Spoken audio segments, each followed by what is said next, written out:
Tes tes. Assalamualaikum warahmatullahi wabarakatuh. Eh, Terima kasih teman-teman sudah menonton di video-video sebelumnya. Nah, kali ini karena ada beberapa yang tanya ya tentang gimana sih caranya broadcast, cara broadcast ya ke kelas apa namanya ke customer atau prospek. Nah, hal apa saja sih yang harus disiapin gitu kan? Yang pertama, pastikan teman-teman paham product knowledge. Jadi kalau teman-teman itu paham product knowledge gitu ya, fasilitas kita, layanan kita apa dan sebagainya. Nah, nanti ketika ada yang feedback itu enak, teman-teman bisa langsung uh, menjelaskan begitu ya. Yang pertama itu, yang kedua, produk knowledge ini sebenarnya banyak juga ya breakdownnya ya. Jadi yang pertama itu berkaitan sama target kita, proses bisnisnya, terus promo, lalu apa ya bisa dibilang hal-hal kendala teknis ya yang bisa kita pecahkan gitu ya. Shopping. Oh, kayak kemarin toko saya di Bekasi, pabrik saya di Bekasi gitu ya, tokonya di Sidoarjo. Terus gimana solusinya untuk ambil bahan dan sebagainya. Nah, itu nanti teman-teman juga harus punya apa namanya wawasan terkait bagaimana problem solving tersebut. Nah, ini bisa langsung kita bahas solusinya kalau ini bisa langsung ditanyakan di grup ya.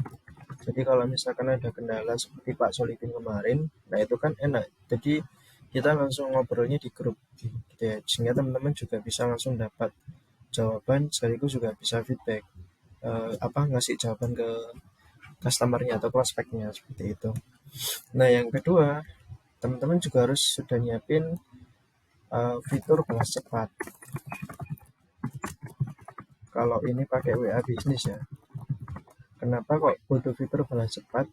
Karena nanti teman-teman akan apa ya?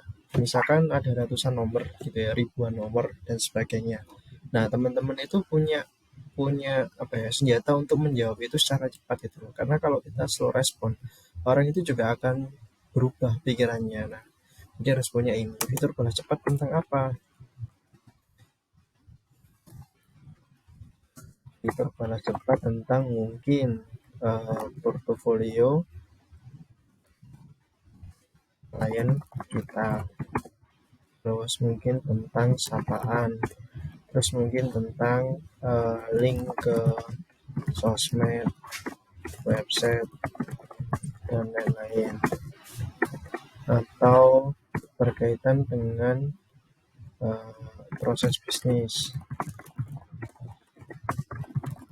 Nah, misalkan terus kalau kita udah ambil paketnya, habis itu ngapain? Nah, itu teman-teman juga harus sudah punya alurnya gitu. Sehingga pas ketika menghadapi klien, customer itu enak, bisa langsung fast respon gitu kan. Nah, yang ketiga adalah tools. Tools untuk podcast. Nah, teman-teman juga harus paham cara operasionalnya.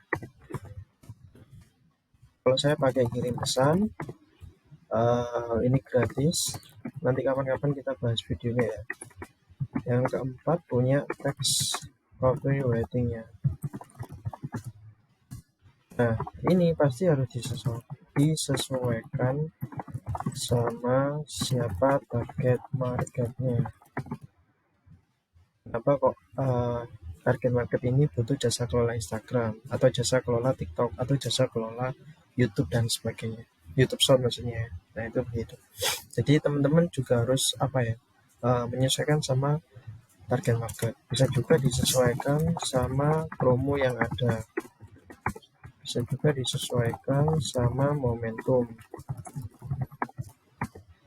Misalkan mau Ramadan nih atau mau mau akhir tahun atau ini bulan tahun ajaran baru, misalkan yang dibidik adalah tadi usaha yang berkaitan dengan alat tulis gitu ya, seragam sekolah atau apapun lah yang berkaitan dengan mau tahun ajaran baru. Nah, itu juga bisa disesuaikan.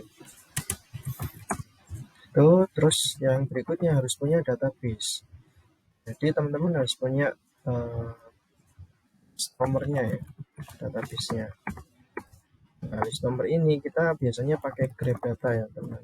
Nanti kapan-kapan kita cari caranya. Terus untuk grab data ini pakai tools.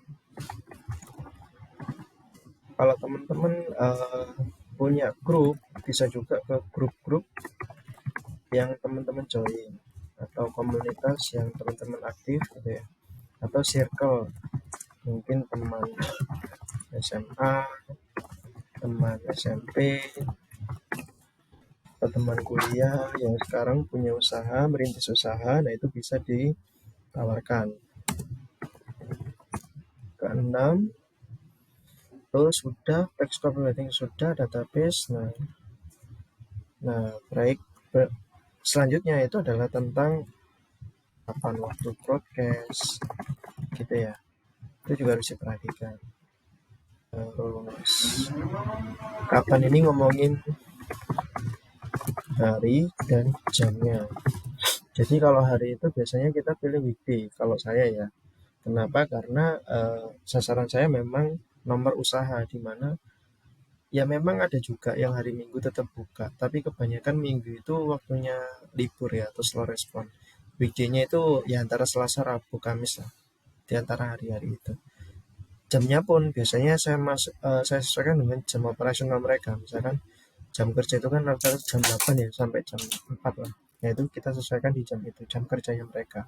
Karena di masa-masa itu mereka para pengusaha atau admin dan sebagainya, misalkan dia pegawai ya, nah itu dia ready HP atau ready nomor CS kan gitu kan. Nah itu waktu yang tepat untuk broadcast. Lalu selanjutnya adalah eh, ini ya apa? Selanjutnya adalah report. Nah kalau bisa teman-teman juga harus punya report, catatan kecil gitu ya. Kira-kira hasil broadcastnya itu bagaimana?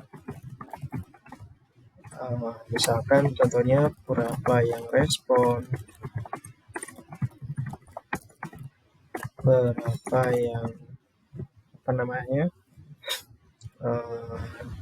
read aja, misalkan berapa yang hot. Misalkan hot itu asumsinya ini ya teman-teman ya, dia itu udah antusias banget sama brand kita atau sama penawaran kita. Nah kalau dia sudah tertarik gitu ya, nah insya Allah nanti di situ teman-teman bisa, biasanya kalau saya ini jurusnya adalah pakai label.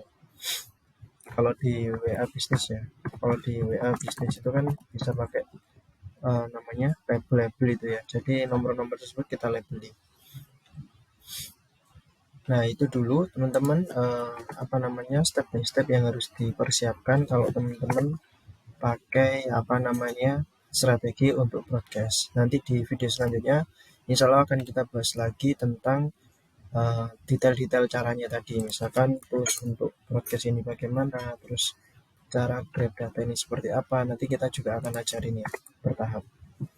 Oke, sekian, terima kasih. Wassalamualaikum warahmatullahi wabarakatuh.